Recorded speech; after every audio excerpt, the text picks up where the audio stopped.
The first thing that we found was challenging was the amount of work involved. We knew what we were getting into, but perhaps not the volume and the depth that we would end up getting to. We planned what to do, and we planned, we had a strategy for how we wanted to look at each section of the framework, how we would implement it, how we would roll out. It became clear that we needed more resource than we had initially planned for. So I think it was a combination of external expertise. We hadn't implemented a management system before in the firm, so getting to the point of implementing the management system, we needed some external support and advice, consultancy on that. And then I think when we started the rollout, we then realised actually that we couldn't run it all centrally. So we are an organisation with 30 locations in 20 countries. We started with the UK, and then we rolled out country by country.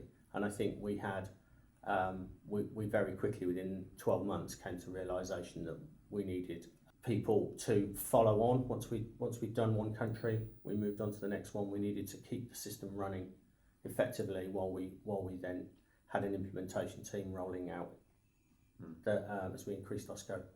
Okay. I think continually engaging people. It's very easy to get the certificate and go, yeah, we've achieved something massive here, but it's almost like passing your driving test. Getting the certificate is not the end; it's the start of your journey. So you pass your driving test, you get your certificate, but you continually need to pay attention to keep yourself a safe driver on the road, and perhaps you learn from your experiences as you go along. The difference with that analogy is that you don't get retested as a driver on the road. We're retested every time we have a surveillance audit or a recertification audit. So maintaining that consistency of the programme is important even when nobody's looking. Yeah. We've got a privacy team that we put together to manage privacy issues. I think information security is complementary, it's part of privacy. Clearly looking after the information and securing it appropriately in terms of keeping it confidential, making sure that it's not altered in a way it shouldn't be, only used for the reasons and processing that it needs to be. It is absolutely part of what information security does. Yeah, I think it very much helps to do both together, but they are slightly separate. The challenges that we see at the moment are around maintaining client requirement compliance. Initially, I think that's a current challenge for us. We see more and more assessment from clients and prospects. In terms of looking to the future, I think the move to the cloud and more use of cloud is a challenge in terms of the way organisations develop, the way that we run our business and the way that we use our technology. I think we see a move more towards the borderless or zero trust type models that some younger organisations just jump straight into.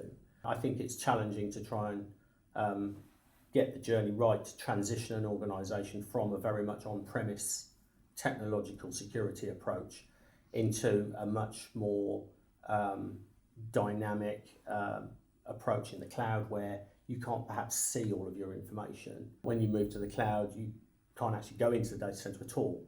It sits there and all you get is a view on a dashboard. So very much getting the cloud strategy and the cloud readiness right is a challenge, I think. I think it depends entirely on your organisation. It depends on the appetite of the board, the governance structure of the board. So here, my role reports in a dual line. So I report to Karen, that's the head of technology, and I also report to our head of risk. Other organisations, I think they may have a CISO sitting directly on the board, or they may have a CISO reporting into the CIO. I think it's important from my point of view that security supports the business. It doesn't drive the business. In my role, I'm here to sort of service the lawyers and ensure that what they do in a way that they're confident that it's secure for our clients. So our structure works for us, and I think any organisation who's looking at where it should report consider what security means to your organisation and how it can support the business. It shouldn't drive behaviour, it should support it.